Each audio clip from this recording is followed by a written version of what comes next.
There's something people don't account for when it comes to prepping, and it's really simple and clear and obvious to most people, and that's disabilities. Now, don't shut it off because you may be saying, well, I'm not disabled, nor is anybody in my family disabled. And right now that's true, but you have no idea what's coming. You have no idea what's going to happen between now and then. In fact, even when crap does hit the fan, you may break your leg or sprain your ankle or now become disabled, even if it's just a matter of like a couple months of disability. And now you're in big trouble. Yeah, you might need those crutches that you found at that yard sale. Exactly. So the big thing I want to start off with is community. Because if you are the Lone Ranger, as we like to put it, and you're just happy as can be being all by yourself, suddenly being disabled, you may be in a situation where you need help. It may be life-threatening. Yeah, exactly. Yeah.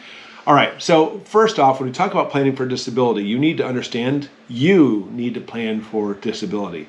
Now, if you already are disabled, you need to still have a contingency plan for your disability. Okay, all right, so we haven't had a video come out in the past few days. I am disabled.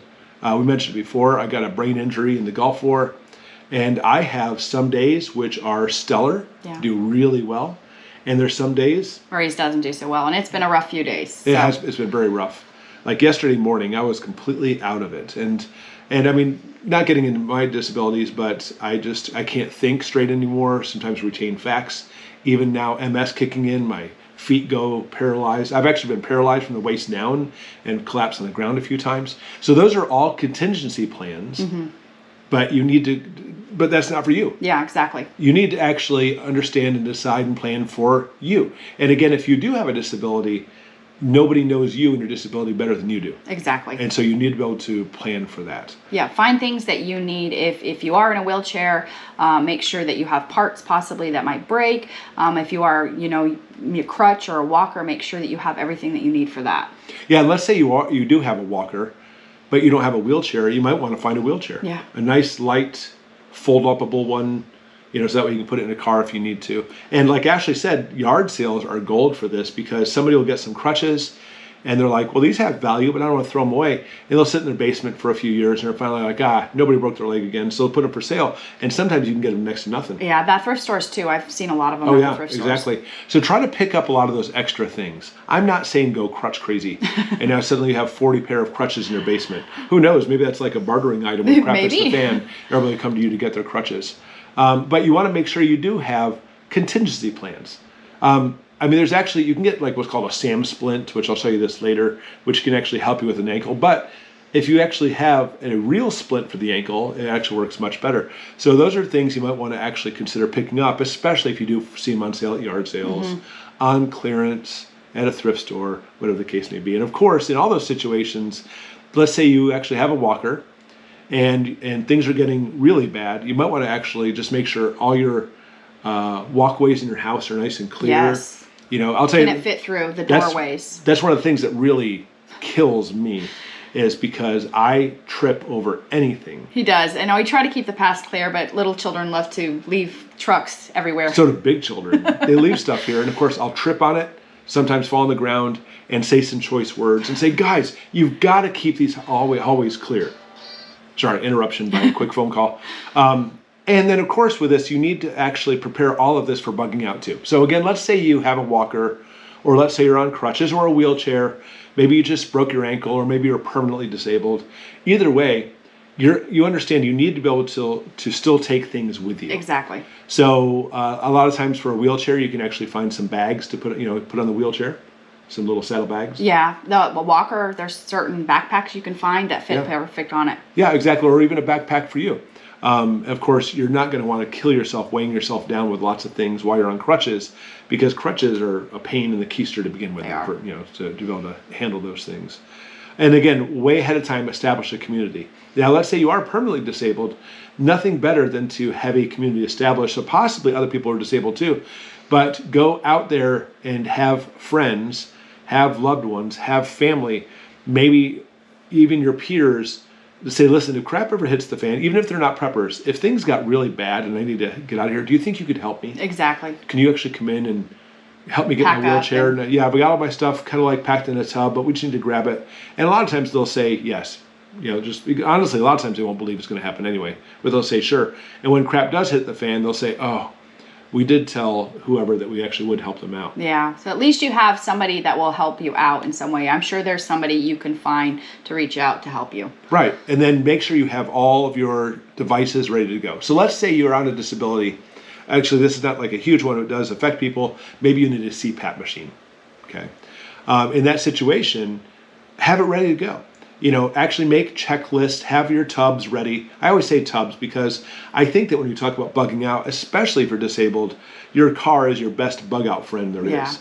Because if you're disabled, I don't think you're going to fare too well of actually putting a backpack on and heading into the mountains. Yeah, that's probably not a good thing. So have your CPAP machine ready. Maybe use it every night and that's fine, but have a checklist and say, okay, I need to bug out. So I need to put my CPAP machine, but also on the checklist is the power cord. Yeah, or extra parts that you need, Exactly. Whatever you need. Yeah, make sure you have a list of everything that you need for whatever device that you need for your ability. Right, for you. Yeah. And that includes medications. Exactly. Now, in that case, if you actually talk to your doctor, often you can actually get prescriptions ahead of time. If you explain what's going on and say, listen, we live in a very tumultuous world right now, and I want to prep up on my medication 6 months in advance. But they probably will do it. Yeah. Well, it depends on the meds. Yeah. If they're like, listen, you're not getting more opioids. That's not happening. Okay. But in your medication, you might want to talk to them and see if you can actually get some of those ahead of time. And that way you can actually have those preps. So that way you'll still get your prescription each month, but you actually rotate them through. And then also, if you actually do have medical devices that you need, like a CPAP machine, you're going to have to find a way to power it up.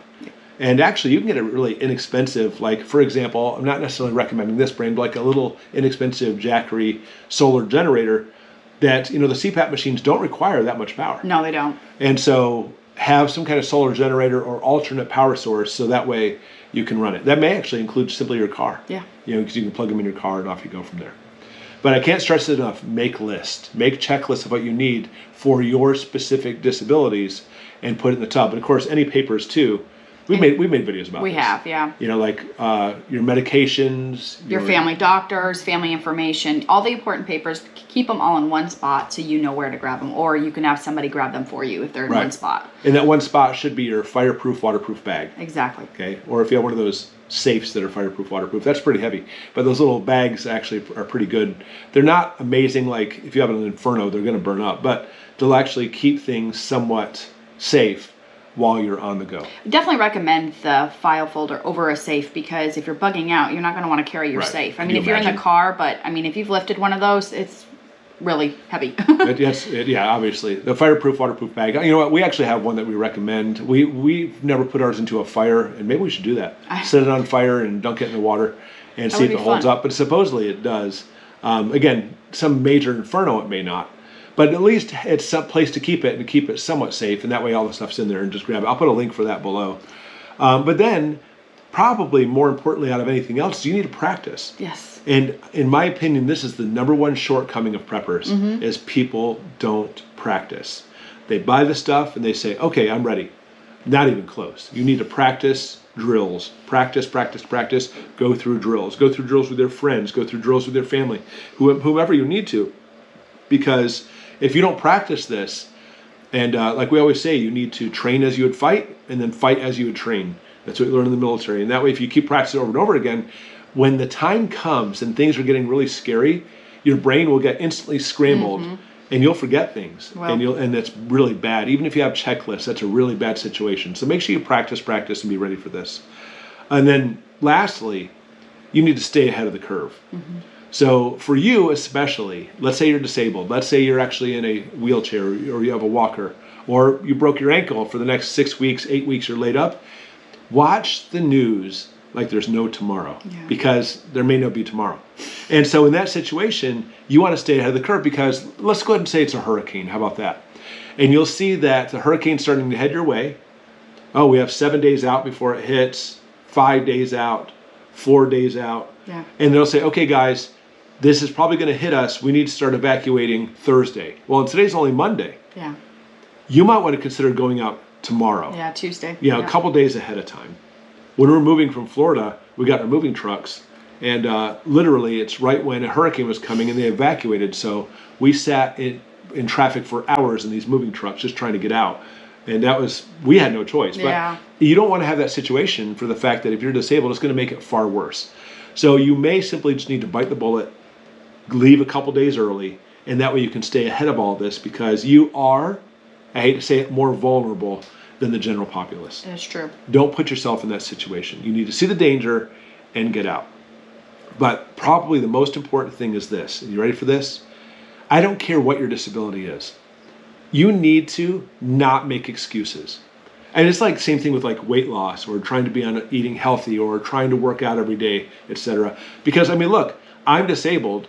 There are some days I am like death warmed over. I am good for nothing. Yeah. I feel like a sack of pudding on the floor where I can't do anything. Yeah. Anything. I just stare off at the wall. I know I just can't. I can't function at all. Yeah. But guess what? The days I do feel decent or pretty well, I don't make the excuses like, oh, what's the point? No, I try to exercise. Yep. I work out. I go for long walks with Ashley. Yeah, trying to make our lives better even though you have a disability. Don't let that become a crutch. Exactly. You need to take charge of your life. Yeah. I don't need a crutch. I see what you did there. That's funny. But like for me, there's some days I can almost not even walk. Well, actually, there's some times where I can't. I'm on the floor. I can't get up. Yeah. Okay. However, those other times where I can walk, I do walk with Ashley. And the times where I'm actually able to do it, I carry a backpack with me. He does. And actually load it full of stuff and carry a rifle with me.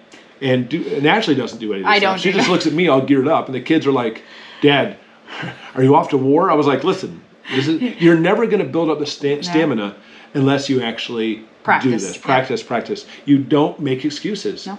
You can't say, well, you know what? I'm not going to bother wearing my backpack today because tomorrow I can't walk. Well, that's tomorrow. Yeah. That's not today. Live today. Stop making your excuses and get out. You need to practice this and keep going, because your disability may never go away. But you know what? If you actually try to take it head on, you can lessen its effects. Exactly. You can. All right. So I hope that helps you out, because even though this isn't simply just for disabled people, you may become disabled even temporarily just when crap hits the fan.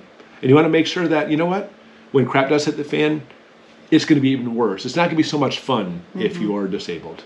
All right. Thanks for watching.